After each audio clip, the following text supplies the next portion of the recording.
En direct avec nous, Pierre Laurin, journaliste, écrivain, spécialiste de l'ex-URSS. Pierre Laurin, vous avez écrit de nombreux ouvrages, notamment un livre sur l'Ukraine qui vient d'être réédité aux éditions Bartilla. L'Ukraine, une histoire entre deux destins. On a évoqué ces deux conférences de presse séparées qu'on attend ce soir, alors qu'en 2018, en juillet 2018, entre Donald Trump et Vladimir Poutine, il y avait une conférence de presse commune. Comment est-ce que vous analysez le fait qu'il y aura deux conférences de presse séparées ? Je crois que c'est l'une des caractéristiques de Joe Biden de préférer être seul plutôt que dans une conférence de presse avec d'autres dirigeants, parce que disons que il préfère avoir la possibilité de se concentrer sur ce qu'il dit plutôt que de jouer au ping-pong avec les autres. D'autre part, il me semble également que c'est un format qui correspond mieux à la situation présente.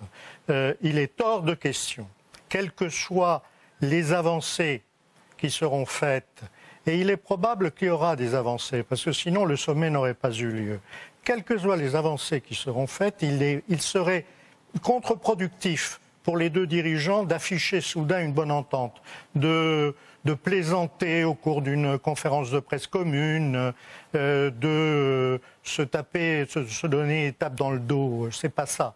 Ce qu'il faut là, c'est faire en sorte que les choses se passent le plus lentement, le plus doucement possible, en particulier pour ménager l'opinion américaine. L'opinion américaine est très hostile à l'égard de la Russie, même si actuellement il y a un renversement qui est en train de se produire grâce à l'action d'un certain nombre de républicains, mais les choses sont très fragiles. Donc Biden n'a pas du tout intérêt vis-à-vis de sa politique intérieure à montrer qu'il s'entend bien avec Poutine. Même si c'est le cas, je ne peux pas dire que les deux hommes soient particulièrement hostiles l'un à l'autre. Ils se sont rencontrés par le passé. Certes, ils ont eu des mots plutôt durs, en particulier Biden pour Poutine, mais tout ça, c'est un peu la surface. À l'intérieur, il y a des intérêts beaucoup plus importants et qui sont en train de se dessiner aujourd'hui. Et Joe Biden qui rencontre Vladimir Poutine avant de s'entretenir avec Volodymyr Zelensky, le président de l'Ukraine, qui a d'ailleurs ce week-end regretté que ça se passe dans ce sens-là.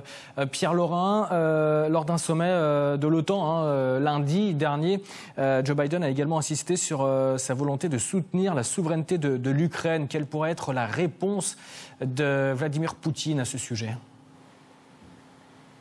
La réponse de Vladimir Poutine est très simple. La souveraineté de l'Ukraine n'est pas en cause. La Russie ne met pas en cause la souveraineté de l'Ukraine.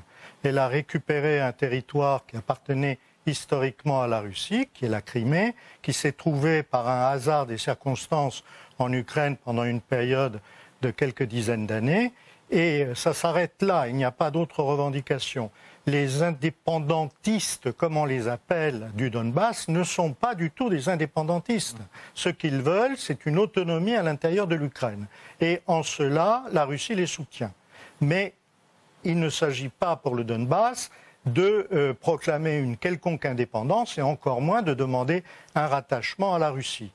Je crois que ce qui s'est passé ces derniers mois, c'est une incompréhension de la part des Ukrainiens eux-mêmes. C'est-à-dire qu'ils ont imaginé, après l'élection de Joe Biden à la présidence des États-Unis, qu'ils allaient obtenir un blanc-seing des États-Unis, de l'Europe et de l'OTAN pour récupérer les territoires du Donbass. Or, ce n'était pas du tout dans les intentions des États-Unis. Et les États-Unis se trouvent aujourd'hui dans une ambiguïté parce que d'un côté, ils sont obligés de recourir à la phraséologie habituelle, défendre la souveraineté, etc.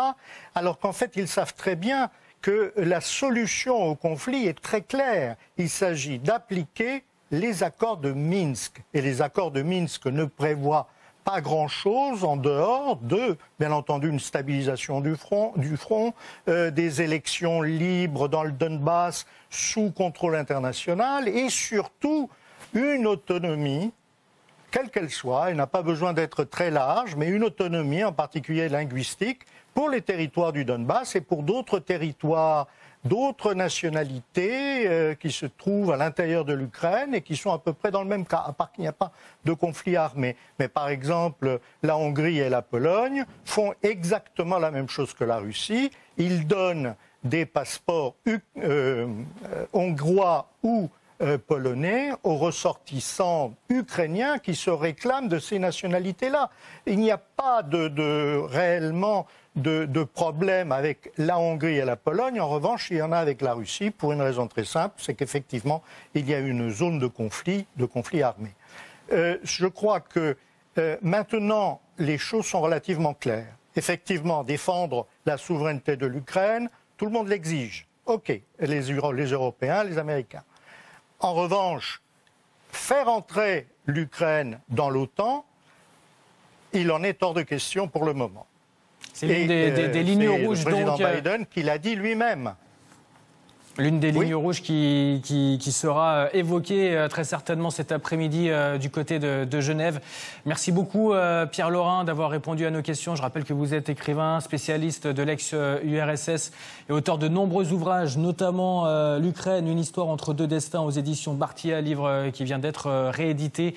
Merci à vous pour tout